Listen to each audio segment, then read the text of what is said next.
I held my breath, face pressed against the cool hardwood. My wedding dress bunched up around me like a giant white marshmallow dot. My veil was stuck in the bed springs, and right then, hiding under that bed, giggling to myself.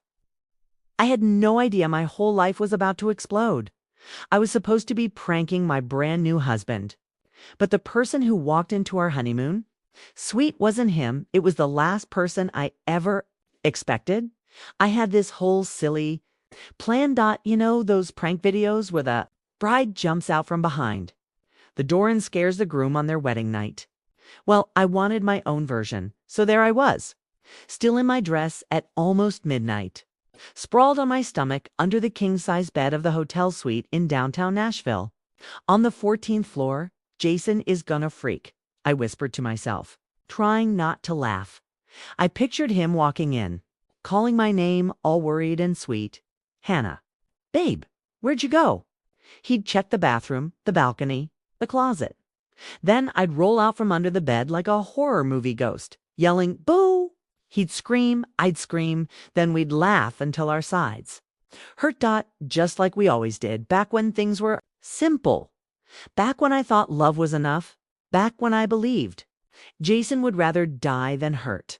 Me. Jason used to be the kind of guy who showed up to my tiny rental with cheap pizza, a six-pack of root beer, and a stack of stupid board games. He'd toss his keys on the counter and yell, "Game night, baby!" Winner picks the movie. We'd sit on the floor until 2 a.m., eating cold slices and arguing over Monopoly rules like kids. He'd look at me with those blue eyes and say, "I'm never letting you go, Hannah. You're stuck with me." And I believed him. Of course I did. I mean, he stood there today in that church, hands shaking, voice cracking, promising forever in front of everybody I loved. I thought, this is it. This is my person. Someone had tapped my shoulder during the reception and whispered, "Hey, Hannah, he's not who you think he is." I would have laughed in their face, because why would he marry me if he didn't love me, right? Why would anyone do that? I heard a door slam down the hall. My heart sped. I bit my lip to keep from giggling.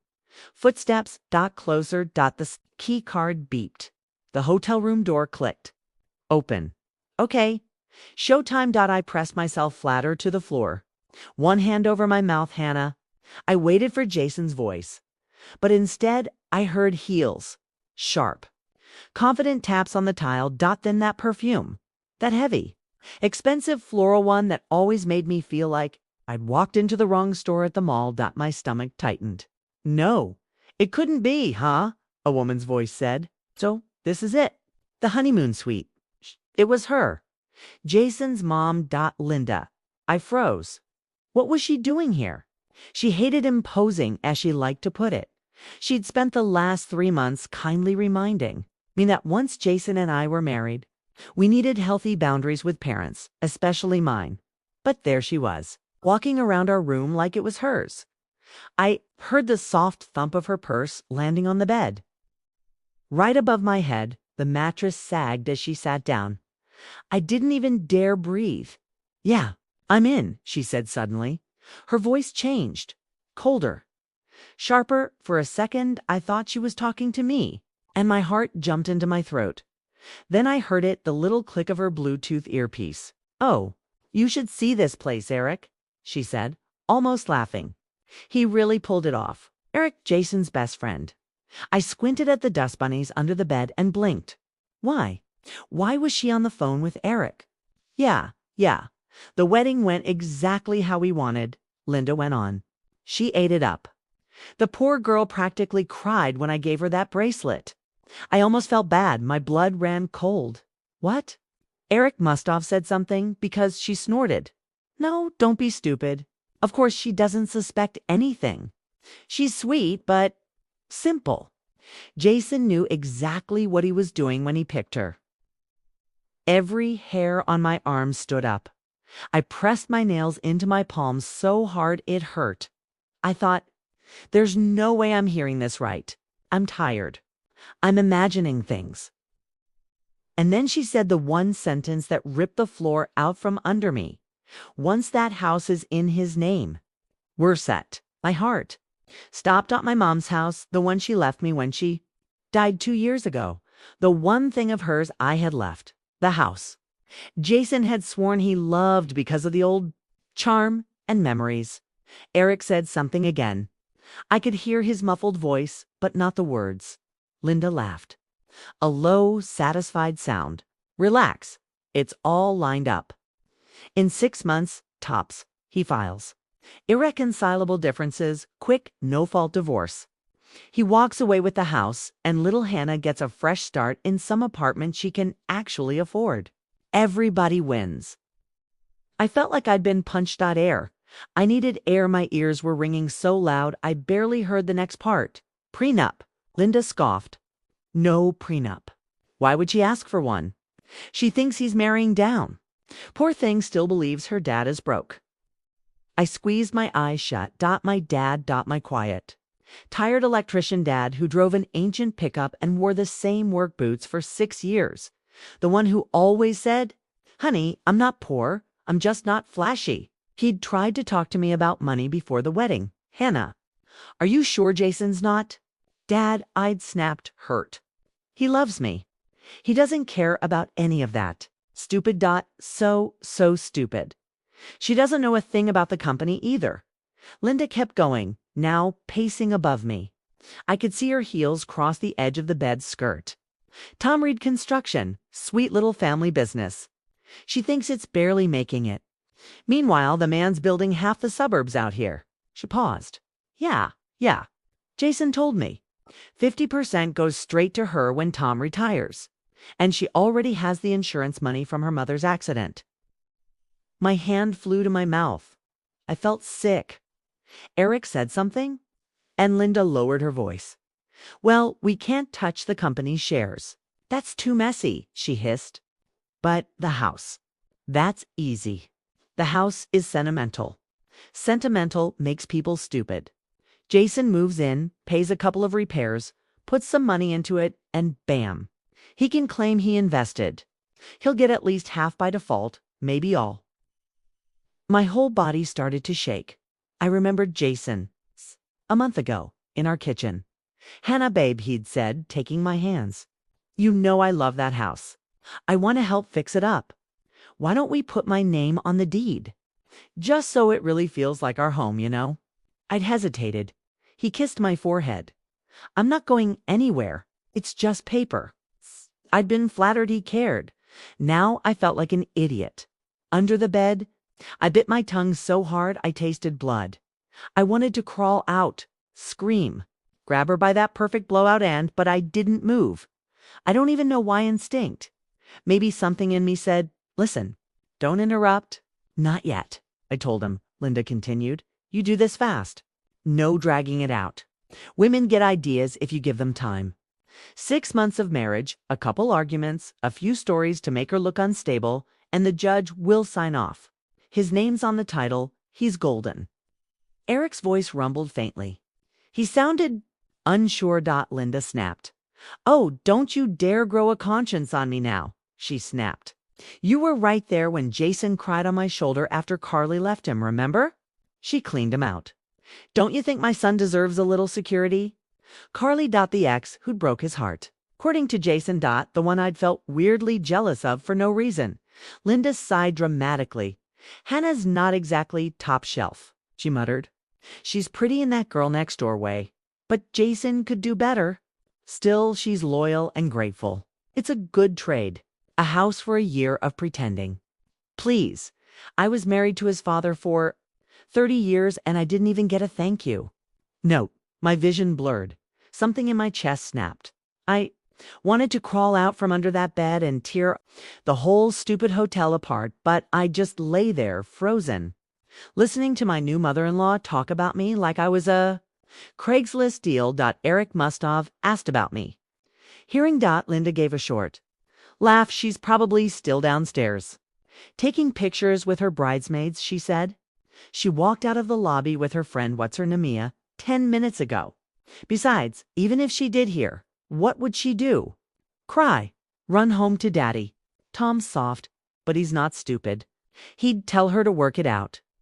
My jaw clenched. She didn't know my dad at all. but just in case. Linda added, her voice turning icy. Jason knows what to do. If she gets hysterical, he'll gaslight her a little, calm her down, promise counseling. She's the type to blame herself. Easy to manage. My heart dropped into my stomach, easy to manage. That's what I was to them. Not a wife, not family. A project. A target. A mark, the kind of girl you point at on a board and draw red circles around my head was spinning so hard I thought I might pass out. I don't know how. Long Linda talked after that. I caught bits and pieces. Already talked to the realtor. He'll move in next month. No, we'll keep the truck in Jason's name only. And then finally, all right, Eric, I have to go. My son should be here soon, and I don't want him knowing I'm in on every step. Men get soft when they think their mother is watching. I'll see you at the office.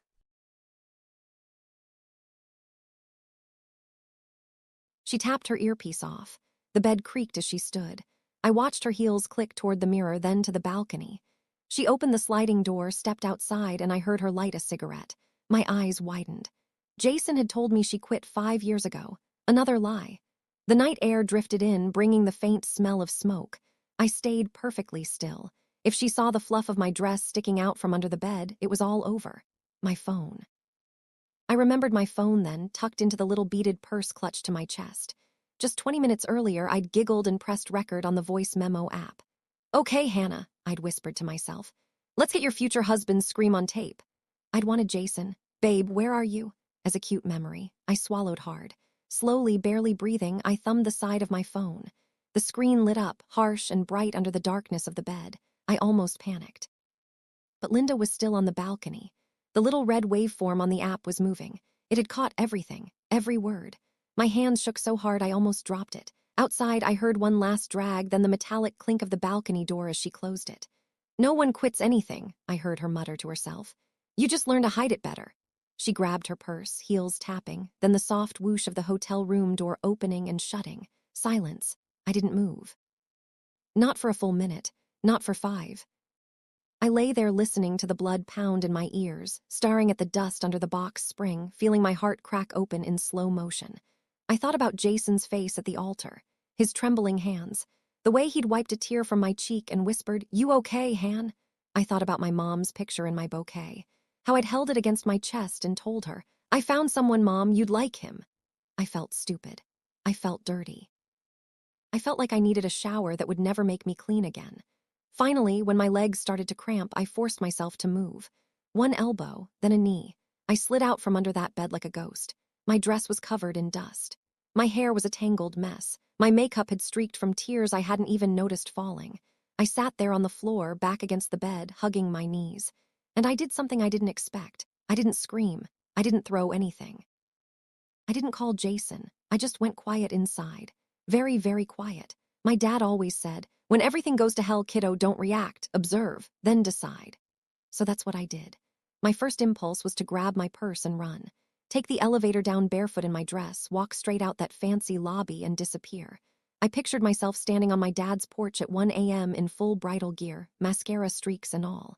He'd open the door, say my name, and I'd collapse. Part of me wanted that so bad my chest hurt. But then another part of me, a colder, sharper part I didn't even know I had, whispered, "No, Hannah, not yet. They think you're weak. They think you're stupid. Let them think that a little longer." My phone buzzed in my hands. Jason Red popped up on the screen. "On my way, baby," his text read.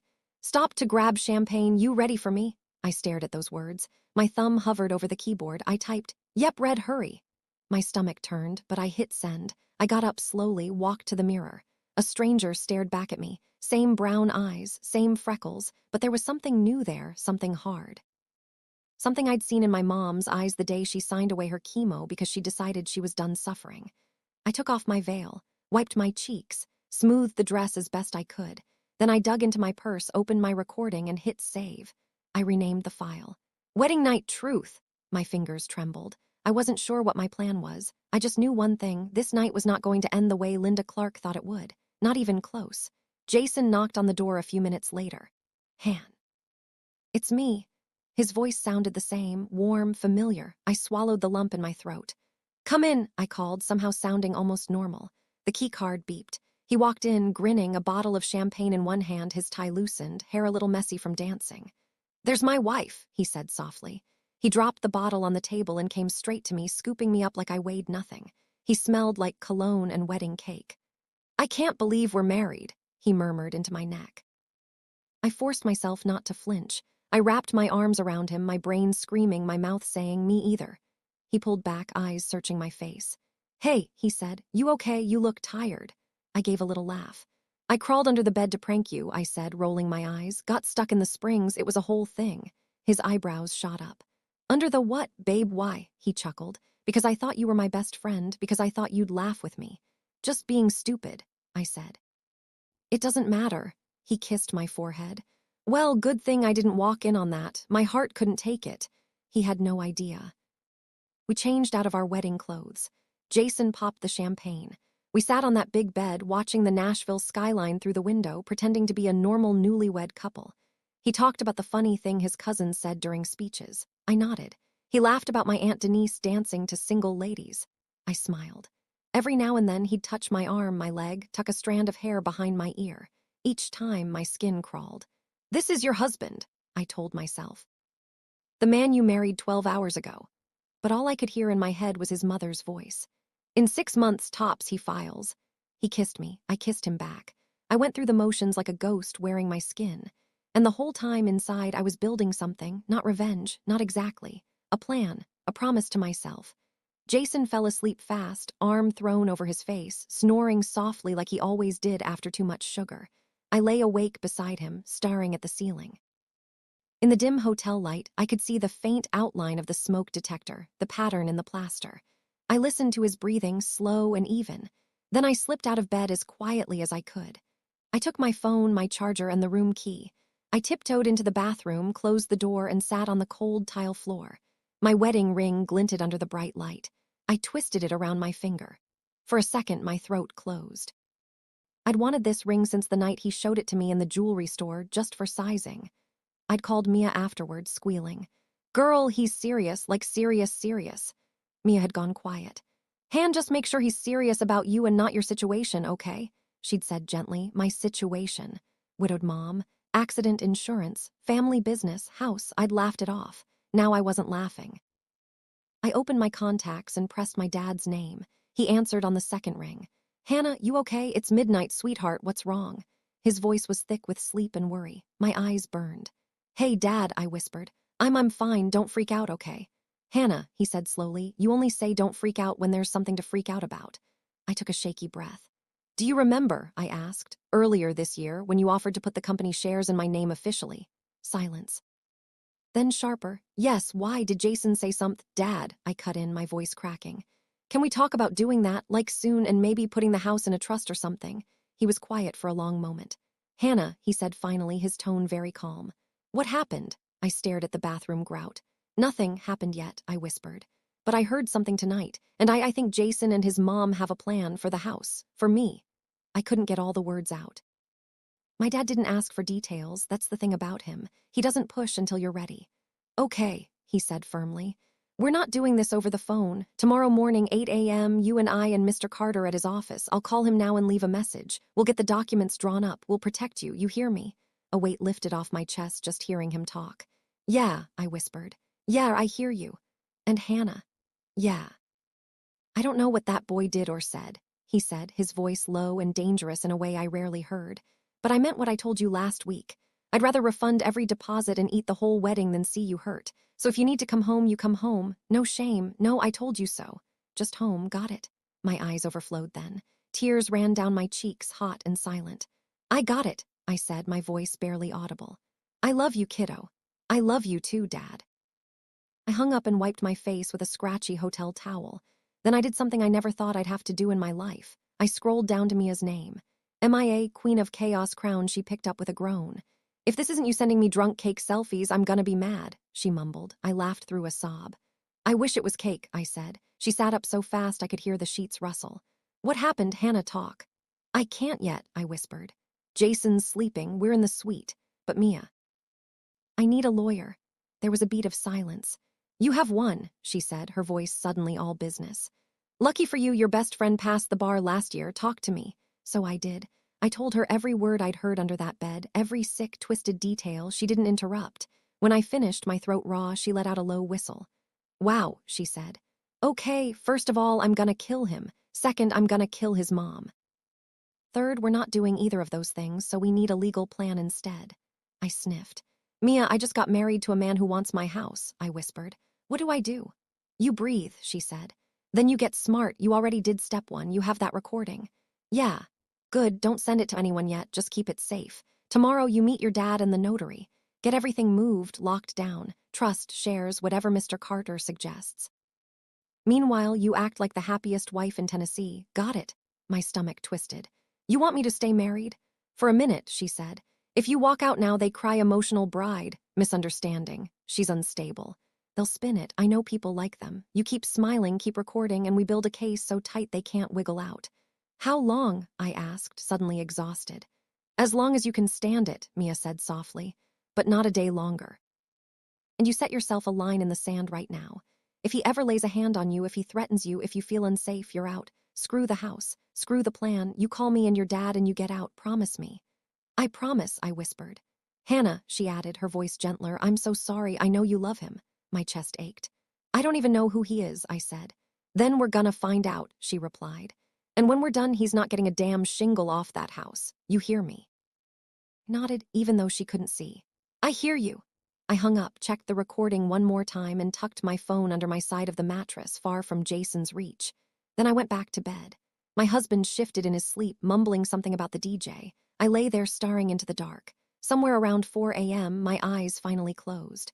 I thought things couldn't get worse after what I'd heard that night, but I had no idea what was coming, because the real twist was still ahead of me.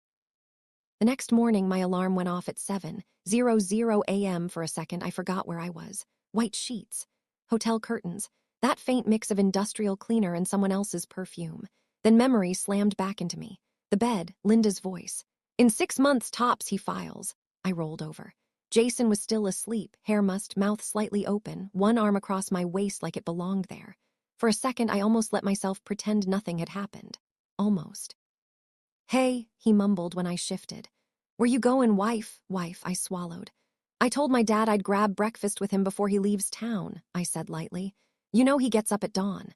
Jason squinted at the clock. Han, it's our first morning as married people, he complained. Can it wait? I forced a smile. He said it's important, I lied. It'll be quick, I'll bring you a muffin. He groaned like a 10-year-old. Fine, but I'm picking tonight's movie Forever to punish you. I leaned down and kissed his forehead. I'll survive, I said. On the inside, I was thinking I might not.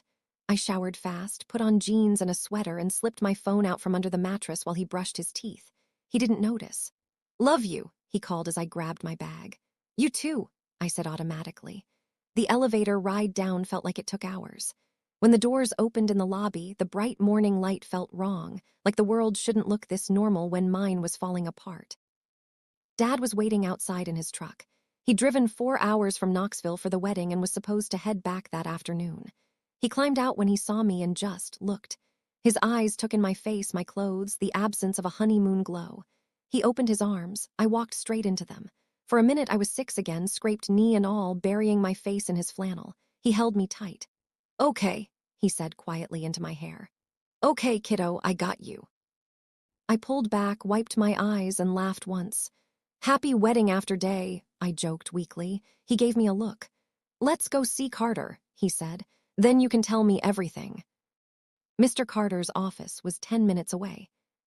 In a low brick building that always smelled faintly like coffee and printer toner. He'd been my parents' lawyer since before I was born. He hugged me when we walked in. Congratulations, Mrs. Clark, he said kindly. Reed, I corrected automatically. I'm keeping my last name. Dad's eyes flicked to mine at that, but he didn't comment. We went back to Carter's office and shut the door. All the air in the room suddenly felt heavy. Mr. Carter sat down behind his desk and laced his fingers together. Tom said you had some concerns, he said. Why don't you tell me what's going on, Hannah? So I did, all of it. The prank, the bed, the recording, every word Linda had said. By the time I finished, my voice was shaking. Dad's jaw was clenched so tight I could see the muscle jumping. Mr. Carter's face had gone from surprise to grim to something I'd only ever seen in courtrooms on TV. "Do you still have the recording?" he asked. "Yes." I pulled my phone out with trembling hands. "I saved it." "Good." He held out his hand. "Send me a copy, don't delete it, don't share it with anyone else yet, not even your dad." I blinked. "Not even. It's for your protection," he said gently. "Chain of custody, if this ever goes to court, we want to be able to show it wasn't tampered with, okay?" I nodded numbly and airdropped it to him. Dad finally spoke, his voice low. "I'm gonna kill him," he muttered. "No, you're not," Carter said dryly. "You're going to sit down, drink this coffee, and let me explain how we outsmart them legally instead." He slid a mug across the desk. Dad took it but didn't drink. "Hannah," Carter continued, turning to me, "what I'm going to say might sound harsh, but I need you to hear it. You married someone yesterday who, at least with his mother, is discussing fraud. That's what this is. Fraud, however." He held up a hand when my eyes widened. "Right now, nothing has actually happened. No deed changes, no money moved, no divorce filed. So he hasn't technically done anything yet," I finished. "Exactly, which means you have an advantage most people in your situation don't get." He leaned forward. "You know the plan ahead of time." It hit me like a wave. He was right. I wasn't a victim yet. I was standing on the edge of the trap, looking right at it. "Here's what we do," Carter said. "Number one, we make sure they can't touch your major assets, the house, your future share of Tom Reed construction, any insurance still sitting in accounts from your mother, we lock those down." Dad cleared his throat. "Hannah," he said slowly, "there's something I never really explained to you." I looked at him. "What?" "You know the company's been doing okay," he said awkwardly. "Dad, you build half the neighborhoods around here," I said. "I kind of figured we weren't broke." He gave a humorless smile. "Yeah, well, I downplayed it on purpose," he admitted.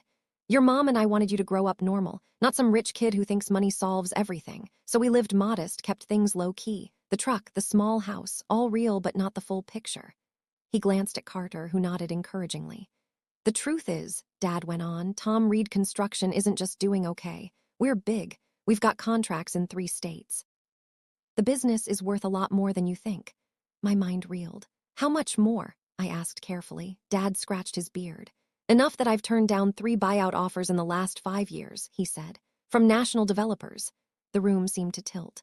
"So when your mom and I drew up our wills," he continued, his voice softening, "we decided you'd get 50% of the company when I retire or if something happens to me. The rest goes in a charitable trust." He took a deep breath. "And now," he said, "after hearing what you just told us, I think we need to move on that plan sooner. Not for Jason, for you." My eyes burned again. "Dad, I don't need." "This isn't about need," he cut in gently. "It's about protection. That boy and his mama think they're hunting a doe. They don't realize they walked into a ranch with an angry bull." Despite everything, I snorted. "Thanks for calling me a bull," I muttered. He grinned a little. "You know what I mean." Carter slid a stack of papers out of a drawer. "We can create a trust," he said. "Put the house into it with you as trustee and future children as beneficiaries. That way, even if someone tries to claim they invested in the property, the court will have a hard time giving them more than maybe a small reimbursement.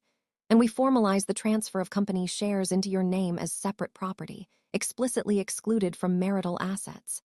"Separate property," I repeated. "Right now," Carter said, "anything you own before marriage is generally separate, but it gets muddy fast if you mix funds, add spouses to deeds, or use joint accounts on renovations. They're counting on muddy." He looked me straight in the eyes. "We're going to make it crystal clear." I nodded slowly. "Okay," I said, "do it." Carter looked at my dad. "You sure?" he asked. "This is what you want, Tom." Dad didn't even hesitate. "She's my kid," he said simply. "Of course it is." Carter started printing documents. For the next hour, we signed papers. House into the Reed Family Trust. 50% of Tom Reed Construction, officially in my name, with language that made my head spin. Dad keeping management control until he chose to step back. I initialed here, there, everywhere. "Last thing," Carter said, sliding one more form toward me. "This is a post-nuptial agreement." I blinked. What now?" "Everyone knows prenup," he said. "Postnup is similar, but after you're already married. It's not bulletproof, but in Tennessee, courts often respect it if both parties sign voluntarily and there's full disclosure." He tapped the paper. "This says in plain English that the house is yours and yours alone, that your business shares are yours and yours alone. That in the event of divorce, Jason waives any claim to either." I laughed bitterly. "And you think he's gonna sign that?" Carter met my gaze. I think we're going to give him a chance to, he said quietly. Sometimes people surprise you. I thought of Linda's voice. She's loyal and grateful. It's a good trade. I doubt Jason will, I said. Surprise me in a good way, I mean. Maybe, Carter said. But if he refuses, that tells you something too, doesn't it? It did. It would be like putting a spotlight on his intentions. Dad squeezed my shoulder. You don't have to decide today whether you're staying with him, he said. One step at a time. For now, this is about making sure you're safe no matter what you choose later. I nodded, throat tight. When we were done, Carter handed me a neat folder. These stay in my office and in a secure digital vault, he said. You keep this copy somewhere Jason won't stumble on it. And Hannah? Yes. Keep acting normal, he said softly. Be the wife they expect you to be while you quietly take their bullets away. It sounded so simple when he said it. It didn't feel simple at all. Dad took me to a diner after that. We sat in a red vinyl booth, plates of pancakes between us, but I could barely eat. You want to come home? He asked finally, cutting through the noise of clinking dishes and chatter. I stared at my coffee. Yes, I said honestly. And no. He nodded like he understood both answers. I'm angry, he admitted. I'm so mad I can barely see straight, but I also know you. If you walk away now without saying anything, without seeing what he does when he realizes he can't get what he wants, you'll always wonder. He was right. I hated that he was right. What if he changes? I asked in a small voice. What if I'm wrong? What if he just got pulled into his mom's mess and... Dad sighed. I don't know the guy's heart, he said. Maybe he really does love you and let his mother talk him into something stupid. Maybe he's a full-blown con man. Either way, he made a choice to be part of this. So you watch, you listen, you give him rope and see what he does with it. And if he hangs himself with it, then you walk away with your house, your company, and your head held high. He reached across the table, took my hand. And if he somehow, by some miracle, proves himself, I looked up. Then that's your choice, he said simply. I won't like it, but I'll respect it. I swallowed hard. I love you, Dad. I love you more, he said. He dropped me back at the hotel around noon. Before I got out of the truck, he leaned over. Call me if anything weird happens, he said. And Hannah? Yeah, you're stronger than you think. I nodded, though I didn't feel strong at all. Walking back into that hotel room felt like stepping onto a stage. Jason was on the bed, scrolling through his phone, TV muted on some sports channel. He sat up when he saw me. There she is, he said, smiling. How's your old man? He cried when he dropped you off. A little, I said, managing a laugh. He's emotional. Jason chuckled. Guess it's hitting him he gave his little girl away. I sat on the edge of the bed and watched his face. Did he actually feel anything about giving me away? Or was this all a script? How's the hangover? I asked lightly. Brutal, he groaned. Remind me never to let your cousin Marcus buy shots again. He reached for me, pulling me into his lap. You okay? He asked, searching my eyes. You seem off. I forced my shoulders to relax. I'm just tired, I said. Yesterday was a lot. He nodded sympathetically. I get that. Then, almost casually, he added, Hey, while you were out, I was thinking. We should probably start the paperwork to get me on the deed for the house soon. You know, since we're officially married now. My heart rate spiked. Already, I kept my face neutral. Oh, I said. Yeah, he shrugged. Just practical stuff, insurance, taxes, all that. I don't want you handling everything alone. You know I got you. He kissed my forehead like he was being noble. I gave a small, practiced smile. Let's talk about it later, I said. Can we just be married today without forms? Sure, he said quickly. No rush, just something to think about this week.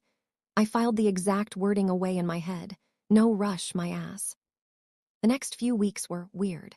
On the surface, we were the picture of newlywed bliss. He moved his stuff into Mom's house. We unpacked boxes. We argued over where to put the couch. We had friends over for pizza and board games like old times. But underneath, everything was different. I recorded almost every conversation with Jason and Linda when they were near me. It felt sneaky and dirty. But then I'd replay that first recording and remind myself why I was doing it. Mia coached me over nightly calls. Don't push too hard, she'd say. Let them talk. People who think they're smarter than everyone else love to hear themselves. Linda came by the house 3 times that first month. Each time she brought some helpful gift, matching hand towels, a new blender.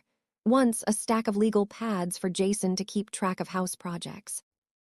Oh, Hannah, honey, you don't have to worry your pretty head about all the paperwork, she cooed one afternoon, standing in my kitchen with a glass of wine.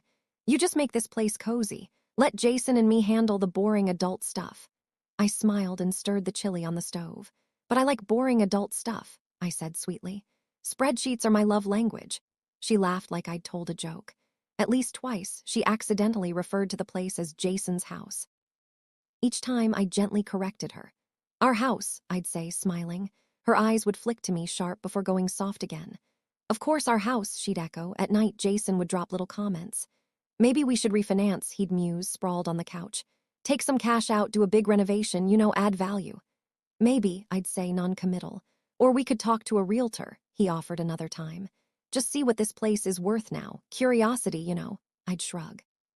If you want to look, I'd reply. But I'm not selling this house. Every time I watched his face, the tiny flashes of frustration, the way his jaw tightened and relaxed. He never pushed too hard, not yet. The days blurred into weeks. I went back to work at the marketing firm where I did copywriting for small businesses. Jason went back to his job at the car dealership. Every morning, we left the house together, coffee in hand, like any normal couple. Every night, we came home to the same porch light. And every few days, Linda would call Jason. Sometimes he'd talk in the living room. Sometimes he'd step out onto the porch. Once, he went into the garage. He never told me not to listen, but he also never put it on speaker. Luckily, houses have thin walls, and iPhones have good microphones. One Thursday evening, about 6 weeks after the wedding, I hit record on my phone and set it on the arm of the couch when his phone lit up. Mom. Hey, Ma, he said, answering. What's up? Her voice was crisp, even through the tinny speaker. Hey, honey, just checking in. Have you talked to Hannah yet about the deed?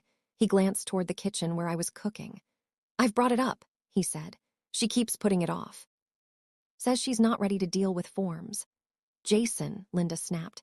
You're letting this drag. We had a timeline, he sighed. I know, but she just lost her mom like 2 years ago. This house is sensitive, For a flicker of a second, my heart squeezed. He sounded almost considerate. Then he added, I don't want her to get suspicious.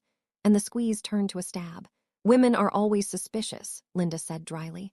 That's why you give them pretty things to distract them. Flowers. Dinners, bobbies, Jason chuckled. Yeah, well, we're not ready for bobbies yet. Then focus, she said. You told me yourself you don't want to be stuck in that old creaky thing if you two don't work out. The market's hot now. Interest rates are still decent. This is the moment. I'll handle it, he said. I'm taking her to that cabin next weekend, remember? I'll bring it up then. She's like putty when she's relaxed. My stomach churned. I hit stop on the recording when he walked back into the room. Hey, babe, he said, kissing my cheek like nothing had happened. What smells so good? My anger wanted to explode out of me. Instead, I smiled. Chili, I said. Your favorite. That night, I sent the new recording to Mia and Carter from the bathroom, my hands shaking with fury. Mia texted back immediately. Oh, he's so done, she wrote. Stay cool, we're almost there. Almost there.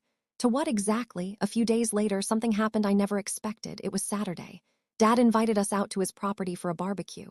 He'd done it 3 times since the wedding, and each time Jason had some excuse. Work event. Tired. Helping a friend move. This time, Dad was more insistent. No excuses, he said over the phone loud enough for me to hear. Bring my son-in-law, I bought too much meat. I watched Jason as Dad talked. For a split second, a flash of discomfort crossed his face. Then he plastered on a smile. Sure thing, Tom, he said smoothly. Wouldn't miss it. We drove out in the afternoon. The farm was an hour away, past the suburbs, past the strip malls, into rolling hills and long fences. Jason whistled low when we turned onto the long gravel drive. I always forget how big this place is, he said. It's just land, I replied. Dad likes space.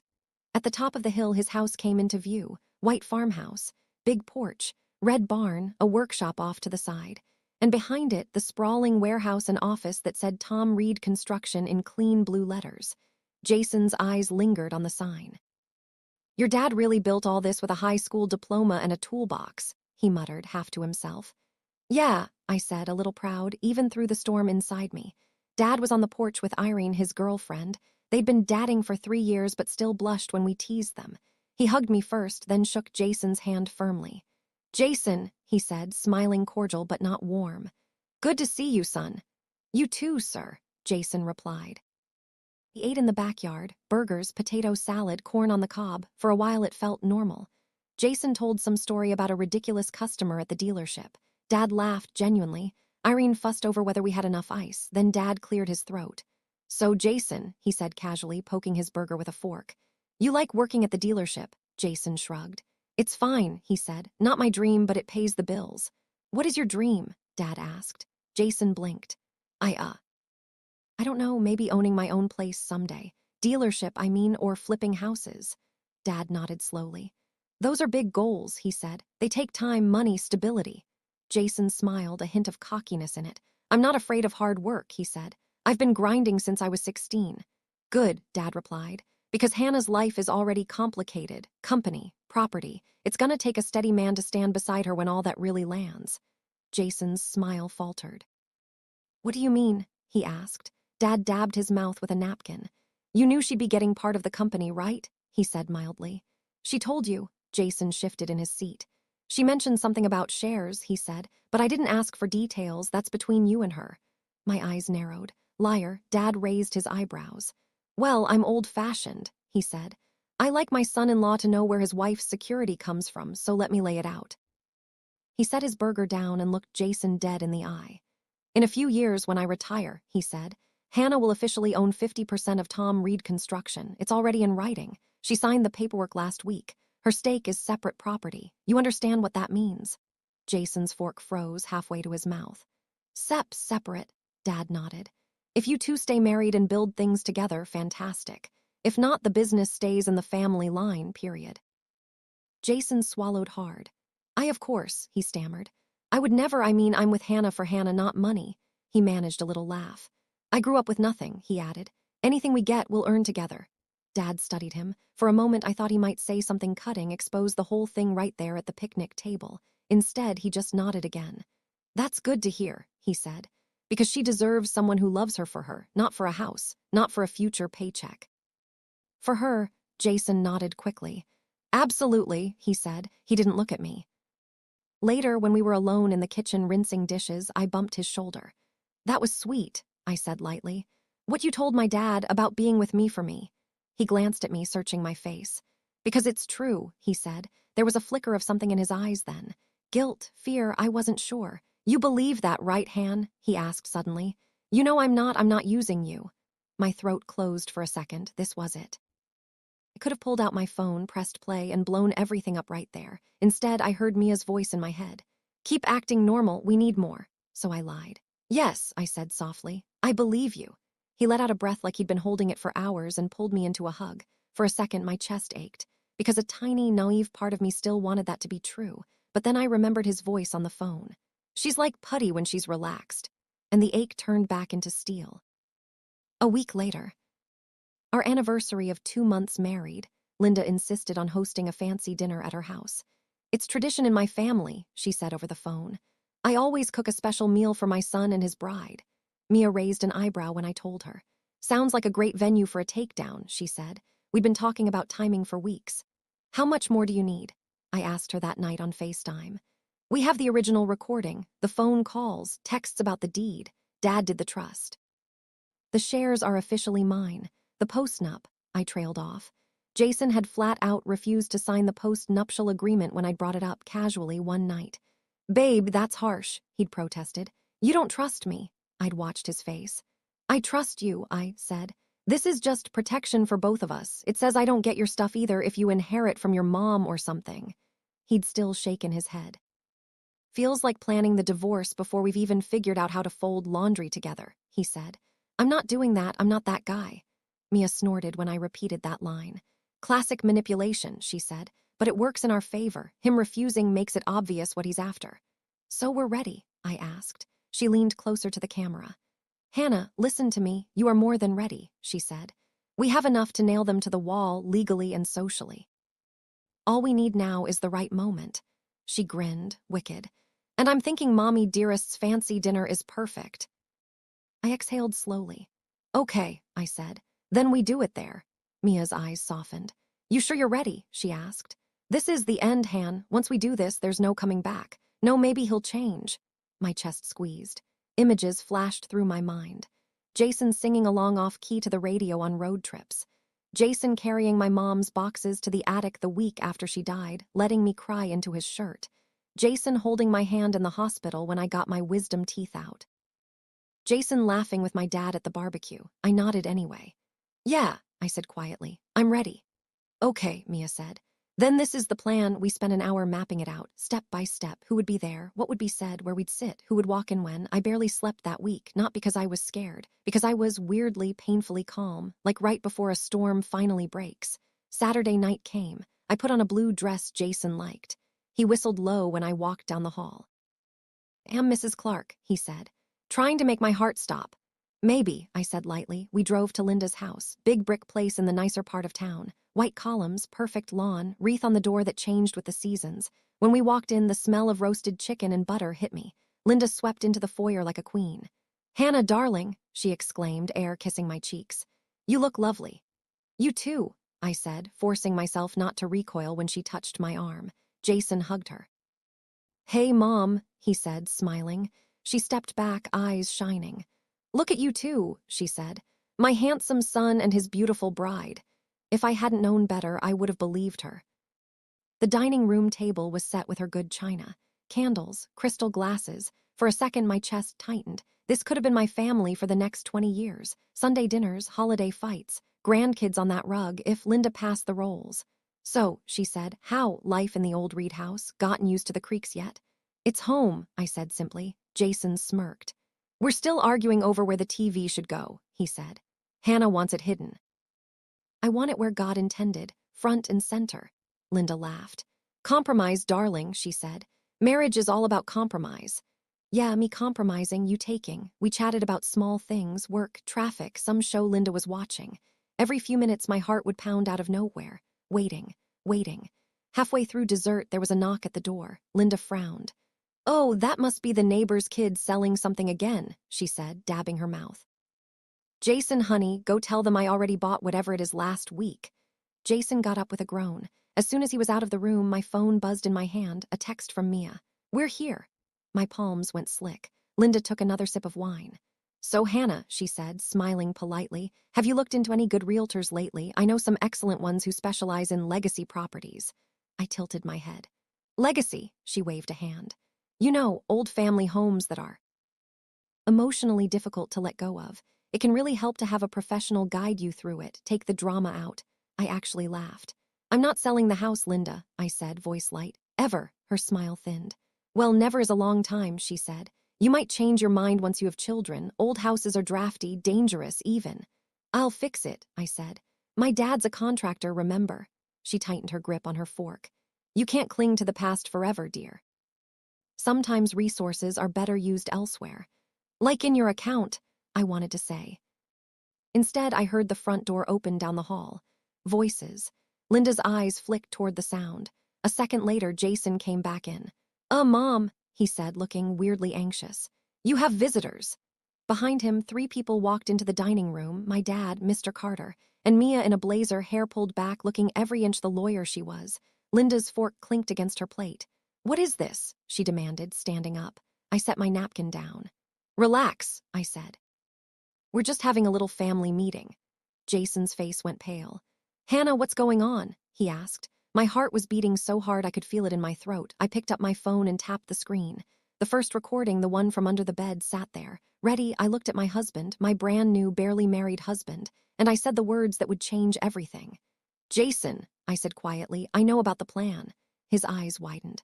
"What plan?" he asked, a little too fast. I took a breath, then I hit play. But then, something I never expected happened. The sound of his mother's voice filled the perfect dining room. "The plan is simple. Once that house is in his name, we're set." Linda's words floated through the room like poison. "The plan is simple. Once that house is in his name, we're set." For a second, nobody moved. The only sounds were Linda's own voice playing from my phone and the faint clink of the chandelier swaying overhead. Her face went sheet white. "Turn that off," she snapped. I let it play. "She's sweet but simple. Jason knew exactly what he was doing when he picked her." Jason flinched like he'd been slapped. "Hannah," he said, reaching for the phone, "what is this?" I pulled it back. "Sit down," I said quietly. "We're not done." His eyes darted from me to my dad to Mia's blazer to Mr. Carter's calm face. "Hannah," he repeated, voice rising. "Where did you get that?" I looked straight at Linda. "Under our bed," I said. "On our wedding night. When you came into the honeymoon suite and called my dad a soft idiot and called me easy to manage and talked about stealing my mother's house." Her mouth worked soundlessly for a second, then she laughed. A cold, brittle sound. "Oh, please," she said. "You expect anyone to believe this? You young people in your editing apps, you probably stitched together a bunch of things I said and made your little movie." Mia stepped forward. "Actually," she said, voice calm but sharp, "I've already had the audio analyzed. Continuous file, no cuts, no splices. Timestamp matches the hotel room key records, but we can let a judge verify if you prefer." Linda's eyes snapped to her. "And you are?" she demanded. Mia smiled, all teeth. "I'm Mia Collins," she said, "Hannah's attorney." Jason's head whipped toward me. "Attorney," he choked. "Why do you need an attorney?" I stared at him seriously. "Because," I said slowly, "my husband and his mother have been conspiring to defraud me since before I walked down the aisle. That's generally when people call lawyers." "That's ridiculous," he blurted. I never," I hit play on the second recording. His voice filled the room now, tinny but clear. "She's like putty when she's relaxed. Once I'm on the deed, we're good." He went dead silent. "I can explain," he said finally. Dad let out a sound I'd never heard from him before. It was half laugh, half growl. "I'd really love to hear this explanation," he said, voice shaking with contained fury. "Please, Jason, explain to my daughter how plotting with your mother to get her house was all a big misunderstanding." Jason stood there, hands open. "Hannah, listen," he said, taking a step toward me. "It wasn't like that, okay? You're twisting. Mom was just talking. She gets dramatic. I wasn't actually gonna. File for divorce in 6 months," I cut in. "Claim you invested in repairs so the court would give you half. Move into the house, then put it on the market as soon as my sentimental attachment faded." Those were her words, Jason, not mine. His face crumpled. "I said those things when I was pissed off," he said quickly. "Carly took me for everything, okay? I was venting, I was scared. But when we got serious, I changed my mind. I swear to God, Hannah, I love you, I never would have actually gone through with it." "Then why," Mia said smoothly, taking a document from her bag, "did you refuse to sign the post-nuptial agreement that said exactly that? That you wouldn't touch the house or the business?" He swallowed. "That thing was offensive," he said. "You and your dad shoved it in my face a week after the wedding. What was I supposed to think? That you trusted me? It felt like you were planning to dump me." Dad gave a humorless laugh. "Son," he said, "we drew that paper up because my daughter came to me the morning after your wedding, shaking like a leaf, telling me about what she heard under that hotel bed. If she was gonna stay and give you a chance, I was damn sure putting some safety rails around her life first." Jason looked at me, hurt flashing across his features. "You heard it," he said slowly. "That night, and you didn't say anything."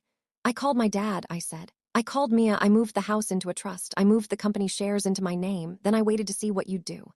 I felt my voice steady as I went on. "I hoped," I admitted, "that you'd prove me wrong, that you'd push back on your mom, that you tell her you loved me and weren't gonna play along with her little scam." I held up my phone. "Instead, I got recordings of you telling her I was putty and that you'd handle me at a cabin." His mouth opened and closed. "Hannah," he whispered, "baby, please, you know me, I was stupid. I said things I shouldn't have, but that doesn't change how I feel. I'm with you every night. I moved in, I unpacked. Yeah," I interrupted. "You unpacked your Xbox and your shoes, you didn't unpack the truth." Linda slammed her palm on the table. "Enough," she snapped. "This is absurd. Hannah, honestly, this melodrama is beneath you. So we talked about options. So what? Every sensible family protects their assets. You read people are acting like we planned a murder." Mia's eyes flashed. "Actually," she said mildly, "in Tennessee, conspiring to obtain property by deception can qualify as criminal fraud. And if you two had succeeded, if you had managed to get Jason on the deed, then orchestrated a quick divorce, that's exactly what it would have been." She pulled an envelope from her bag and slid it across the table toward Linda. "What is that?" Linda asked, not touching it. "A draft criminal complaint," Mia said simply. "Names, dates, audio transcripts. Ready to file with the DA if Hannah chooses." Jason stared at the envelope like it might bite him. My dad folded his arms.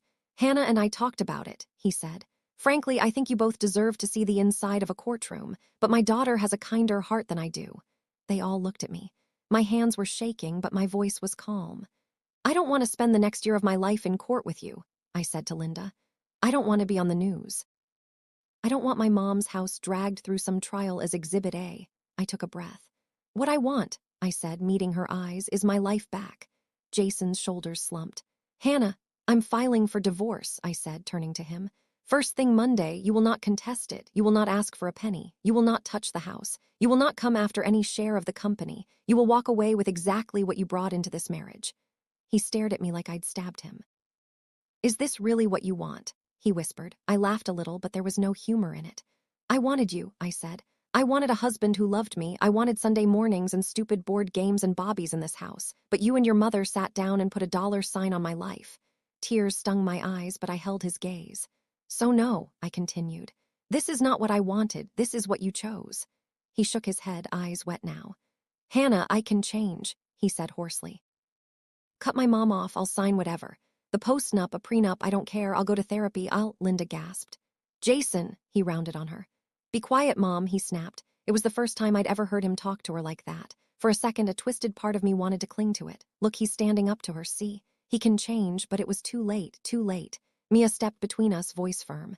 "You had 2 months to do that," she said. "Instead, you doubled down. You tried to get on the deed. You talked about refinancing. You laughed with her about timelines." She nodded toward the envelope. "If you cooperate now," she said, "we keep this complaint in a drawer. You sign the divorce papers, you sign a simple statement waiving any claim to Hannah's premarital property, and you both stay very, very far away from her. That's the deal." Linda's lips pressed into a thin line. "You have no right to," Carter, who'd been silent so far, finally spoke up from where he leaned against the doorway.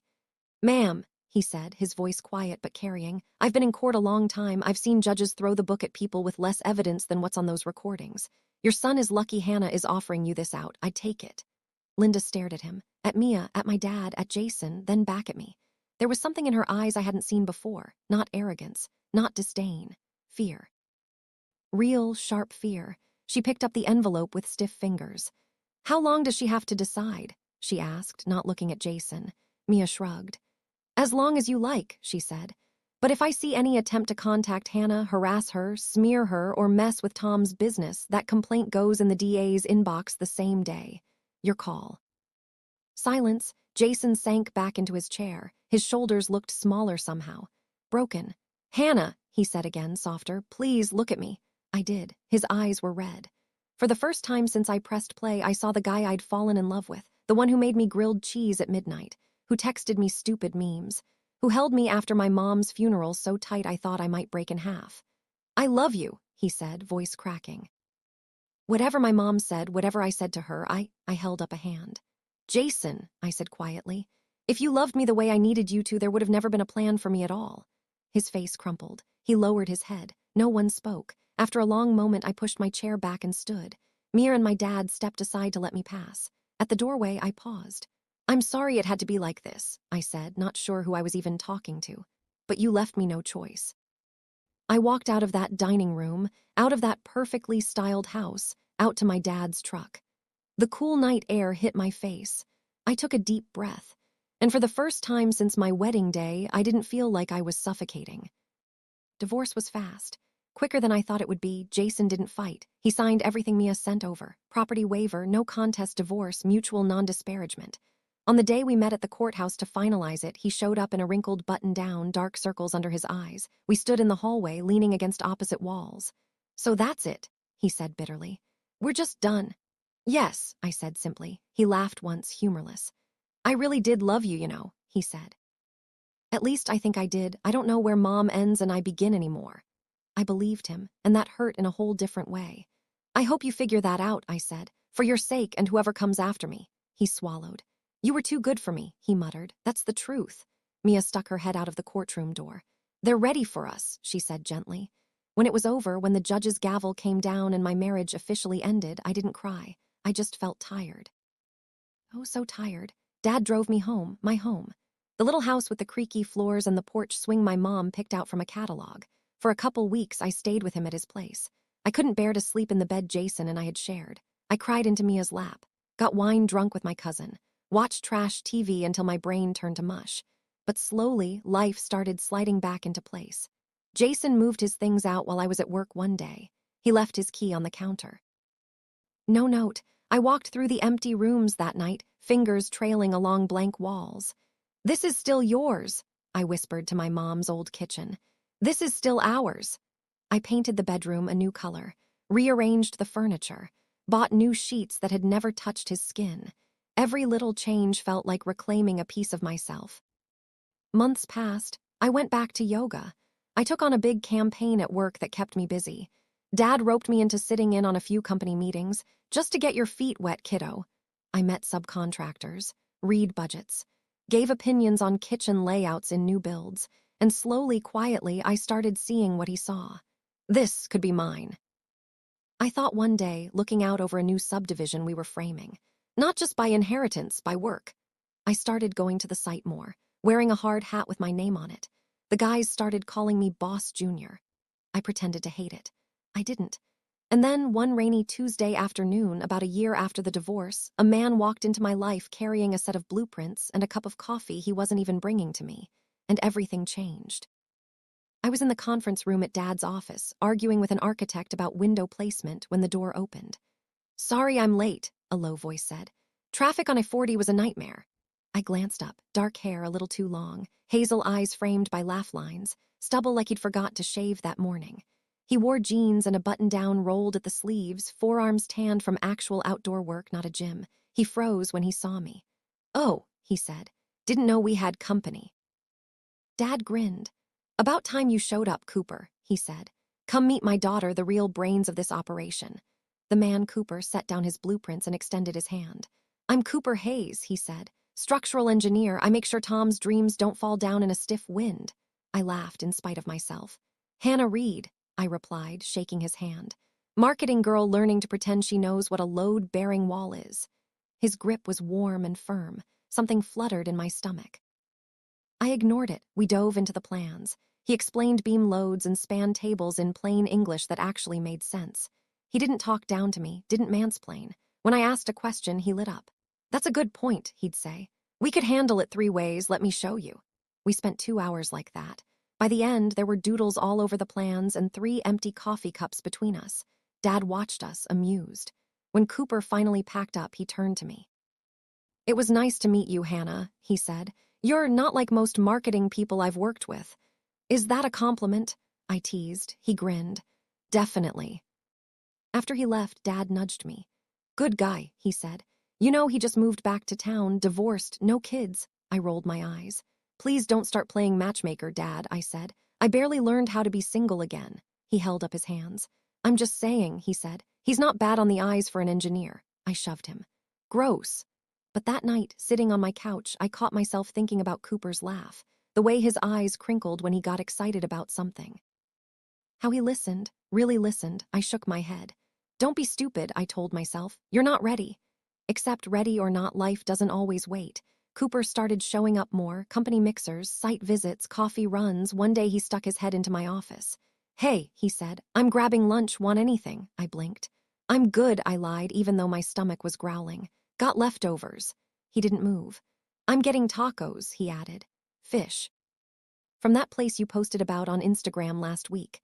I narrowed my eyes. "You stalk my Instagram," he flushed. "I follow your dad's company page," he said. "You're tagged sometimes. I saw your taco review. You were very passionate." I laughed, surprised it felt so easy.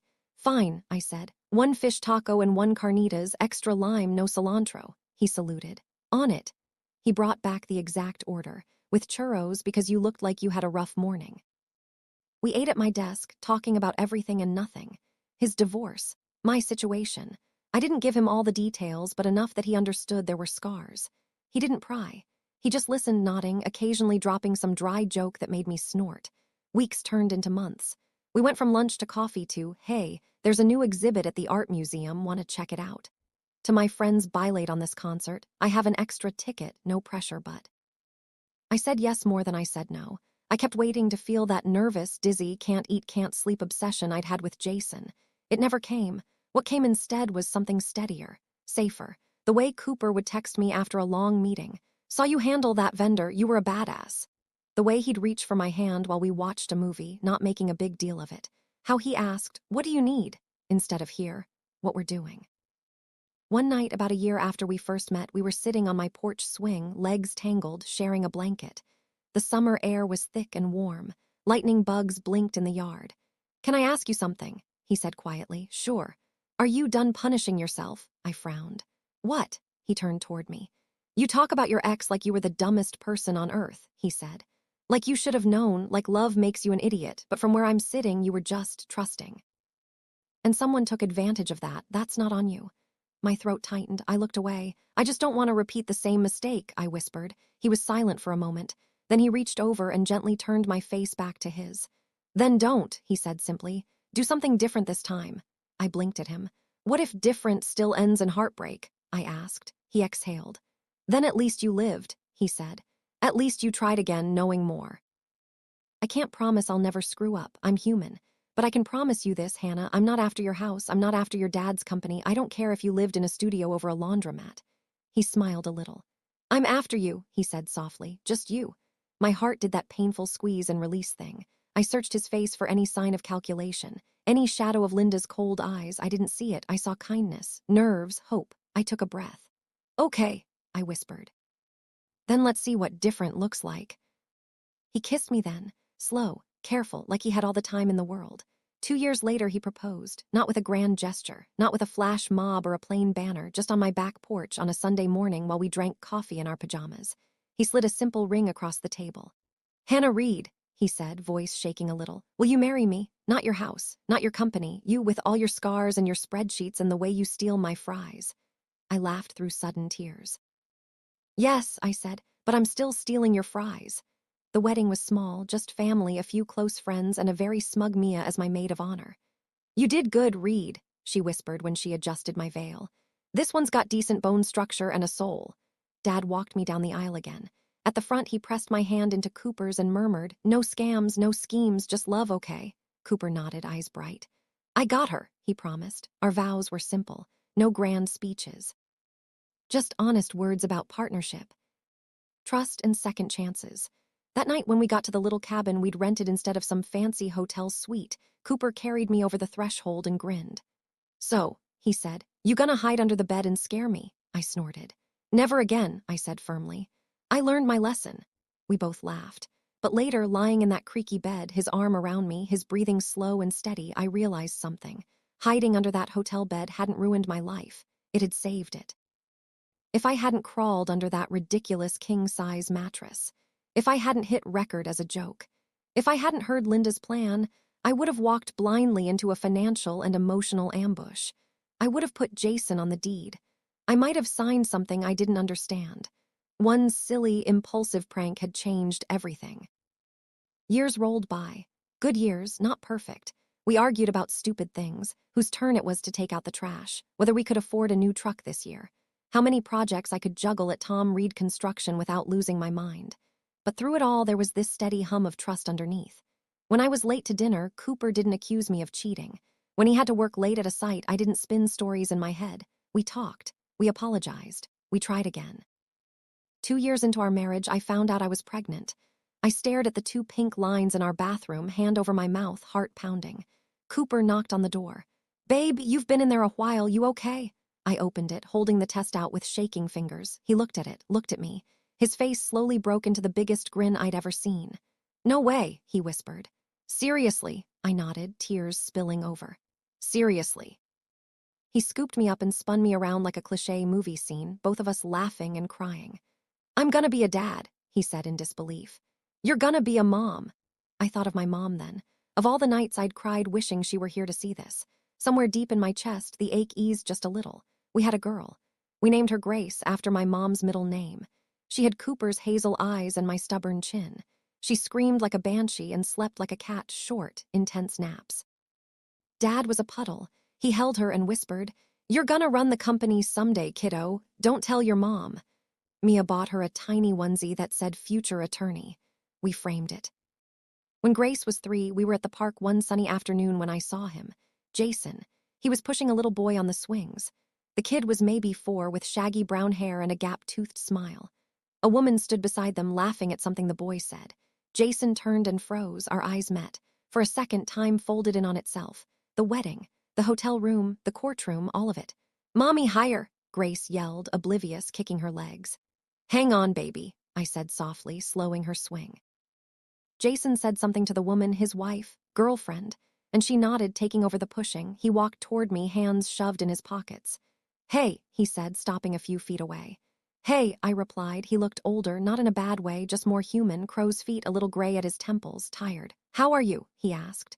Good, I said honestly. Really good. He nodded, took in Grace on the swing. She's beautiful, he said. Yours? Yeah, I smiled despite myself. This is Grace. Glanced over my shoulder. I followed his gaze. Cooper was at the picnic table unpacking sandwiches, watching us with a protective look but not intervening. Jason's eyes softened. That your husband? He asked. Yes. He looks solid, Jason said. He is, I said. Jason swallowed. Listen, he said. I don't want to dredge everything up, but I've thought about you, about all that, a lot. I was a coward. I let my mom twist me up. I hurt you. I know I'm sorry doesn't fix it, but I'm really, really sorry, Hannah. His voice shook. I believed him. And instead of anger, what I felt surprised me, pity and relief because I'd survived him, because I was standing there on a sunny day with a sticky-fingered toddler calling me mommy and a husband who loved me for me. I forgave you a long time ago, I said softly. For me, not for you. He let out a breath. Good, he said. That's good. How's your mom? I asked cautiously. He looked away. We're working on it, he said. She had to hit a few more walls before she started really looking at herself. But she's different now. I think you shook her more than you know. I thought of that envelope sliding across her perfect dining table. Maybe, I murmured. I'm trying to be different too, he added. Got into counseling, learned a lot about boundaries, especially with family. He grimaced. Better late than never, right? Right, I said. The little boy on the swing called, Dad, come push me. Jason smiled. That's my son Noah, he said, pride spilling into his voice. We bought a little place on the other side of town. It's small, but it's ours. Nobody schemed for it. He winced. I learned that lesson. I'm glad, I said, and I meant it. He hesitated. Well, he said, I should get back. Yeah, I replied. He started to turn away, then looked back one last time. You did good, Hannah, he said quietly. With your life, with all of this. He nodded toward Cooper and Grace. I'm glad you didn't let what I did break you. I smiled. It bent me, I said, but it didn't break me. We said goodbye. He went back to his family. I went back to mine. Cooper handed me a sandwich, eyebrows raised. You okay? He asked. Yeah, I said, taking a bite. That was just an old chapter saying hi. He nodded, squeezed my knee under the table. Years later, I ran into Linda too. Of all places, at the courthouse. I was there with Mia, dropping off some documents for a zoning issue. A woman in a navy suit hurried past us, heels clicking on the tile. I recognized the perfume first, then the profile. A little thinner, hair more salt than pepper now. Linda, I said before I could stop myself. She turned. For a beat, we just stared. Hannah, she said finally. Mia tensed beside me like she was ready to pounce. Linda's gaze flicked to the file in her hand. Family law, I asked, nodding toward it. She gave a humorless little smile. Believe it or not, she said, I work with a legal aid clinic now, pro bono mostly, women, men sometimes, people who got tricked into signing things they didn't understand. I raised an eyebrow. She shrugged. Turns out I'm really good at spotting patterns, she said dryly, and at tearing apart bad contracts. Who knew all that energy could be used for something other than trying to control my son's life? Mia snorted. You don't say, she muttered under her breath. Linda looked at her. You're the lawyer, she said. You threatened me with that complaint. Mia didn't flinch. Still can, she said. Linda held up her hands.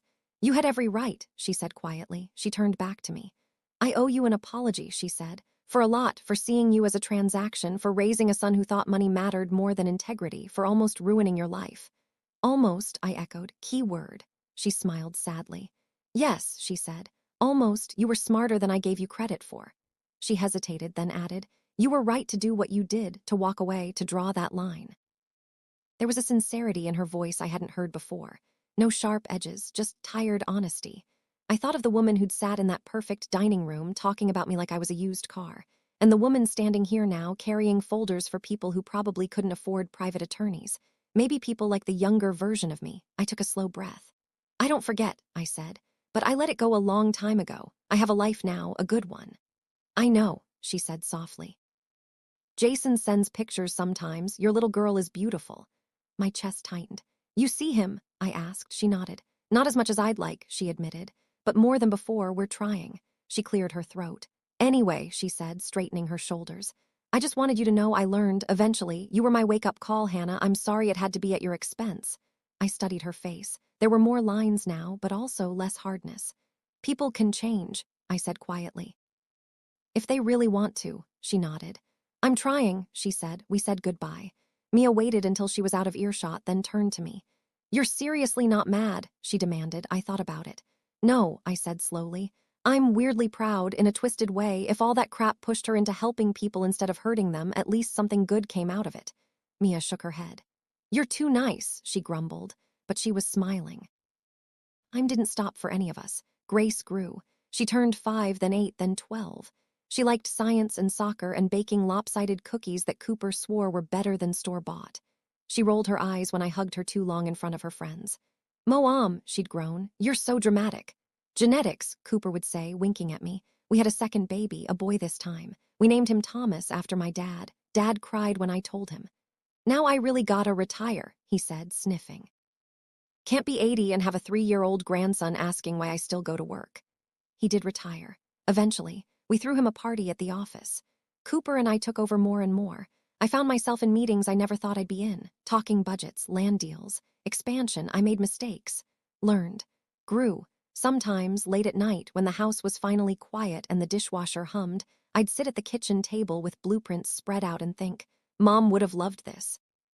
Mia got married too, to a woman named Jess who made her laugh so loud I could hear it through the phone. They adopted twin boys. Our kids grew up together, a messy pack of cousins by choice. We had noisy Thanksgivings and chaotic Christmases and random Tuesday night dinners that turned into hours of talking and laughing and kids running through the house. One summer evening, when Grace was about 12 and Thomas was 7, we were all out in the backyard. Cooper at the grill. Dad in a lawn chair telling some exaggerated story about back in my day. Mia and Jess arguing good-naturedly over a board game. The kids chasing each other with water guns. I leaned against the porch railing, taking it all in. The twinkle lights, the smell of burgers, the sound of my daughter's laugh mixing with my husband's voice. A wave of gratitude hit me so strong it almost knocked me over. For every tear I'd cried on that hotel floor. For every night I'd lain awake replaying Linda's words in my head. For every paper I'd signed at Carter's office with shaking hands. All of it had led here, to this. Cooper came up behind me, wrapping his arms around my waist. Penny for your thoughts, he murmured into my hair. I was just thinking about under the bed, I said. He laughed. You really can't let that go, huh? It changed everything, I said. That one stupid prank. He squeezed me gently. Yeah, he said.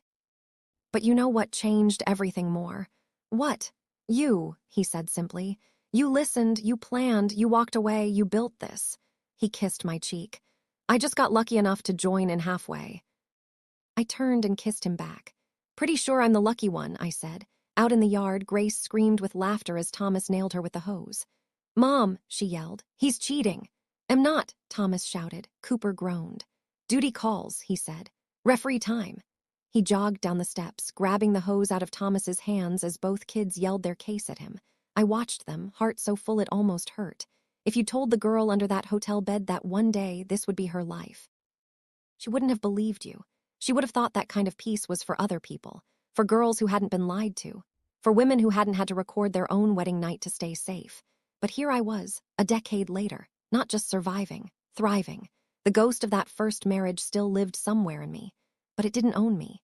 It was just a story I told sometimes, carefully, when someone needed to hear it. When a friend confessed she was scared to leave a man who disrespected her. When one of Mia's clients sat in my kitchen, hands shaking, holding a stack of papers she'd signed without reading.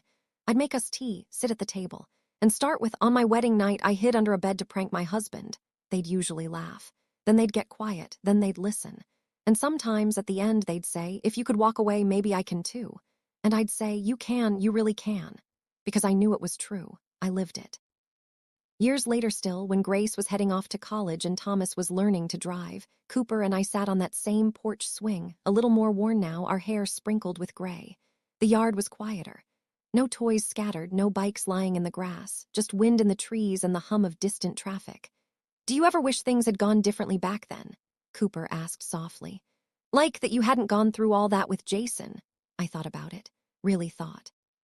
About my 20-something self in that white dress, about the betrayal, the fear, the strength I didn't know I had until I needed it. I shook my head.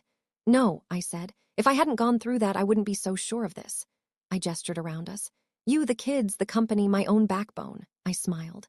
Pain taught me my worth, I said. It taught me what I will and won't tolerate. It made this. I squeezed his hand, feel even more precious. He kissed my temple. "You're the bravest person I know," he said. I laughed. "I was just a girl hiding under a bed," I said. He smiled. "And now you're a woman who doesn't hide from anything," he said. We watched the sun sink low, painting the sky orange and pink. Somewhere a dog barked. My phone buzzed with a text from Mia. "Group dinner Friday. Jess is making lasagna and threatening to invite your dad if you don't say yes." I typed back, "Wouldn't miss it." Cooper chuckled. "What'd she say?" "That we're required to eat lasagna or lose our family card," I said. He gasped. "Never," he said. "I will eat all the lasagna required for this family." I laughed so hard I snorted. He grinned, proud of himself. And in that ordinary, silly, perfect moment, I realized something. This was my happily ever after. Not a fairy tale. Not a flawless, glittering story, but a real one. Full of mistakes and second chances and love that chose me every single day. And as we went inside, arms brushing, kids, photos lining the hallway, dinner waiting on the stove, I smiled so wide my cheeks hurt. Because after everything, after the lies and the recordings and the courtroom and the fear, I built a life I never wanted to run away from. I was home, truly home, and we lived happily ever after with a big smile.